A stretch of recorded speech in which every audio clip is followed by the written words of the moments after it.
Friends, अब हम बात करते हैं अपने सेकंड क्वेश्चन की। हमारा सेकंड क्वेश्चन है types of प्रत्यक्षा, it's means perception. यानी कि आपके एग्जाम के अंदर एक और क्वेश्चन पूछेगा, डिस्कस द टाइप्स ऑफ प्रत्यक्षा, यानी कि प्रत्यक्षा के कितने टाइप्स होते हैं, यानी कि परसेप्शन के कितने टाइप्स होते हैं। ये क्वेश्चन मोस्ट प्रोबेबली आ सकता है एग्जाम के अंदर, तो इसको हम डिस्कस करते हैं।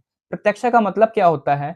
प्रत्यक्षा means direct and immediate knowledge gained through the contact of sense organ with external object. यानी कि फ्रेंड, प्रत्यक्षा का मतलब होता है डायरेक्ट नॉलेज, ठीक है, जो हम सीधे अपने सेंस से प्राप्त करते हैं। सेंस क्या होता है अभी हम आगे बात करेंगे, ठीक है।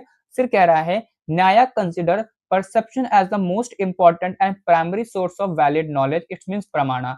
यानी कि जो न्याय फिलॉसफी होती है फ्रेंड, न्याय फिलॉसफी में परसेप्शन को सबसे इंपॉर्टेंट प्रमाणा माना गया है, ठीक है, सबसे इंपॉर्टेंट परसेप्शन माना गया है। इसी के साथ साथ आगे कह रहा है Nyaya divides perception into two major types. यानी कि फ्रेंड, न्याय परसेप्शन को बेसिकली दो मेन पार्ट में बांटा गया है।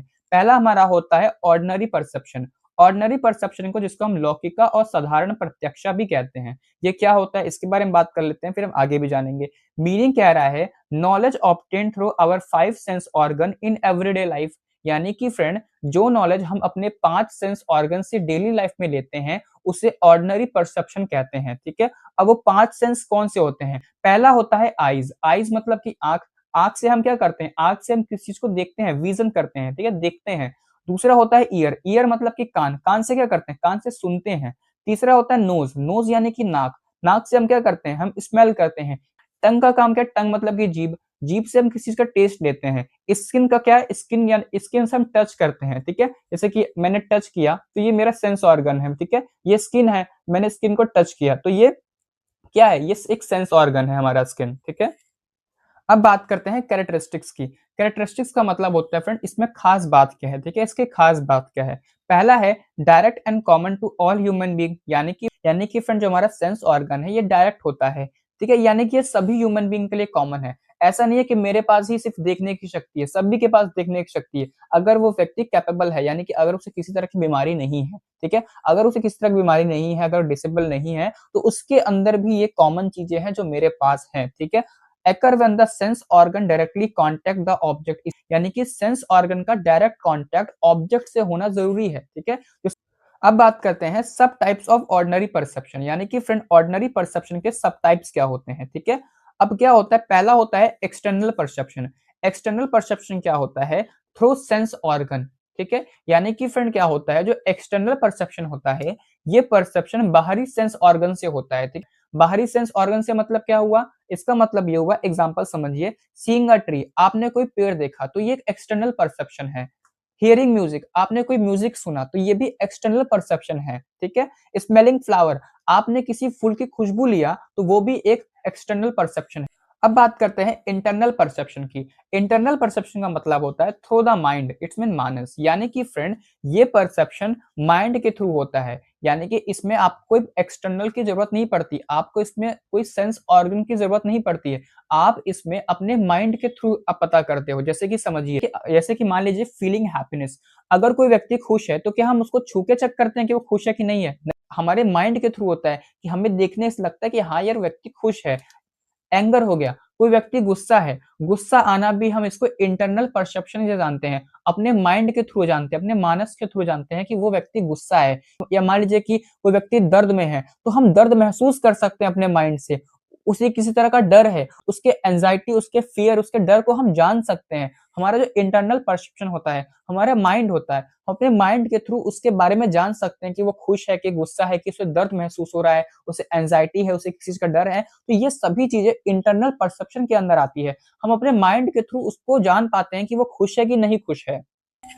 अब हम बात करते हैं अपने प्रत्यक्षा के सेकंड टाइप की। सेकंड टाइप हमारा है एक्स्ट्रा ऑर्डिनरी परसेप्शन, जिसको हम अलौकिका और असाधारण प्रत्यक्षा कहते हैं।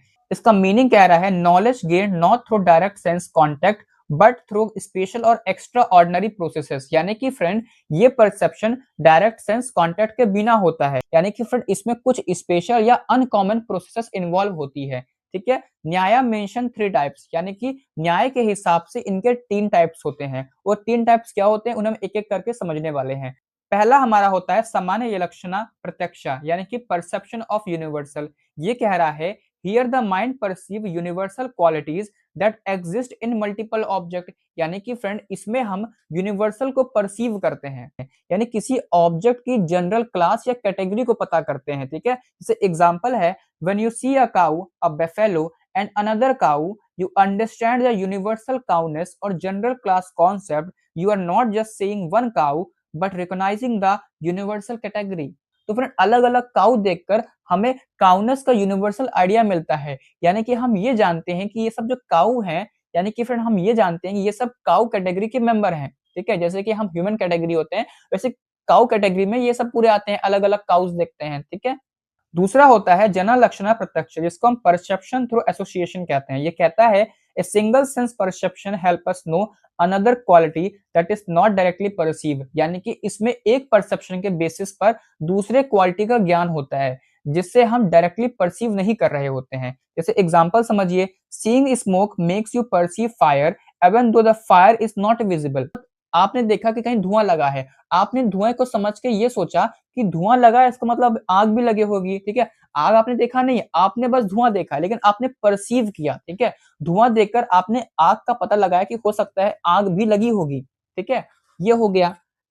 दूसरा है touching ice make you feel coldness even when coldness is not a separate object, यानी कि फ्रेंड आपने बर्फ को छुआ, अब बर्फ को छू करके आपको ठंड लगी, ठंड कोई ऑब्जेक्ट तो है नहीं, आपने उसको रियलाइज किया कि हाँ ठंड लग रही है, ठीक है, ये हुआ, ठीक है। ये ठीक है। आगे है the mind uses post experience to link the perception, ये परसेप्शन एक्सपीरियंस और एसोसिएशन से होता है, ठीक है। आपने अगर बर्फ छुआ तो आपको एक्सपीरियंस है ना कि भाई बर्फ को छुएंगे तो ठंडा ही लगेगा, गर्म तो लगेगा नहीं, तो ये क्या, ये परसेप्शन एक्सपीरियंस और एसोसिएशन से होता है। अब हम जानते हैं फ्रेंड अपने थर्ड को, जिसका नाम है योगजा प्रत्यक्ष, जिसको हम यौगिक और इन्यूटेटिव परसेप्शन भी कहते हैं। ये कह रहा है this is super normal perception possess by yogis और स्पिरिचुअली एडवांस पर्सन, यानी कि फ्रेंड जो योगाजा प्रत्यक्ष होता है ये सुपर नेचुरल या यौगिक परसेप्शन होता है। ये जो योगाजा प्रत्यक्ष होता है ये सुपर नेचुरल या यौगिक परसेप्शन होता है, यानी कि इसका जो ज्ञान होता है हम सबको नहीं मिल सकता, इसका जो ज्ञान होगा हम सबको नहीं मिल सकता, हम आपको नहीं मिल सकता। इसका ज्ञान सिर्फ उसी को मिलेगा जिसने बहुत डीप मेडिटेशन किया है, जिसने बहुत ही घोर तपस्या किया है। अगर किसी ने बहुत ही घोर तपस्या किया है किसी चीज के लिए तो उसको ही ये चीज मिलेगा, ठीक है। पहले ये होता था, अब के समय में होता है कि नहीं होता वो मुझे नहीं पता, ठीक है। एग्जाम्पल है ए योगी परसीविंग द पास्ट फ्यूचर और डिस्टेंट ऑब्जेक्ट। अब जो एक योगी होगा, योगी का मतलब मैं कोई पॉलिटिकल सेंस से नहीं कर रहा हूँ, एक जो योगी होता है, योगी मतलब क्या हुआ, योगी का मतलब वो जो एक डीप मेडिटेशन किया होता है, जिसने बहुत ही घोर तपस्या की होती है। एक जो योगी होता है यानी कि जो डीप मेडिटेशन किया होता है वो दूर दराज की चीजों को बिना सेंस के परसीव कर सकता है। योगासना प्रत्यक्ष के अंदर क्या होता है, आप किसी चीज का पास्ट या फ्यूचर जान लेते हैं। कैसे जान लेंगे, वही मैंने बात किया, अगर आपने बहुत ही डीप मेडिटेशन किया है, ठीक है, या दुनिया लोगों को छोड़ करके आप बिल्कुल अलग हो गए, पहाड़ों पे चले गए, वहां पे योगा कर रहे हो, 10-10 साल जाग नहीं रहे हो, ठीक है, तो ये घोर तपस्या होती है। पहले के समय में होता था, आज भी होता होगा। ये ऑर्डिनरी इंसानों के लिए पॉसिबल नहीं होता है, ठीक है, ये ध्यान रखिएगा। इसी के साथ साथ लास्ट है friend, this is a rare and extraordinary types of perception. ये जो परसेप्शन होता है बहुत ही रेयर होता है, बहुत ही एक्स्ट्रा ऑर्डिनरी होता है। हम इंसान, ये ऑर्डिनरी इंसानों के लिए, हम आपके लिए पॉसिबल बिल्कुल भी नहीं है। क्या आप कर सकते हो एक एक महीने के लिए मेडिटेशन, एक एक साल के लिए, एक एक दिन के लिए? नहीं कर सकते, ठीक है, नहीं कर पाओगे, पॉसिबल नहीं है। तो ये उन्हीं को मिलेगा जो ऐसा कुछ कर सकेंगे, जो डीप मेडिटेशन कर लेंगे, ठीक है। मिलते हैं नेक्स्ट वीडियो में, थैंक यू।